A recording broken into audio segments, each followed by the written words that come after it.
ડીસા શહેરના હાઈવે વિસ્તારમાં પાલિકા સફાઈની સુવિધા આપવામાં નિષ્ફળ સાબિત થઈ રહી હોવાનું એકવાર ફરી સામે આવ્યું છે। એક અઠવાડિયા અગાઉ ગાયત્રી મંદિર નજીક જ મૃત પશુની દુર્ગંધથી પરેશાન થયેલા લોકોને હવે ભૂગર્ભ ગટરના ઉભરાતા પાણીની સમસ્યાનો સામનો કરવો પડી રહ્યો છે। ગાયત્રી મંદિર નજીક આવેલા પુષ્પમ ફ્લેટ પાસે છેલ્લા 15 દિવસથી ભૂગર્ભ ગટરનું પાણી ઉભરાઈ રહ્યું હોવાને લીધે સ્થાનિકોને પારાવાર મુશ્કેલીઓનો સામનો કરવો પડી રહ્યો છે। ભૂગર્ભ ગટરનું આ ઉભરાયેલું પાણી આસપાસમાં આવેલી હોસ્પિટલ આગળ એકત્રિત થતું હોવાને લીધે સારવાર માટે આવતા દર્દીઓને પણ મુશ્કેલીઓનો સામનો કરવો પડી રહ્યો છે।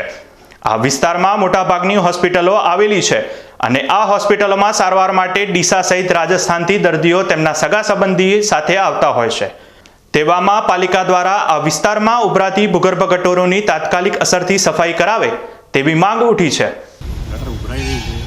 8-10 દિવસથી કોઈ નગરપાલિકાવાળું યા કોઈ ફ્લેટવાળું કોઈ ધ્યાન આપતા નથી। આ પાણીના લીધે એ રોગચાળો ફેલાશે એની આખી જવાબદારી નગરપાલિકાની છે।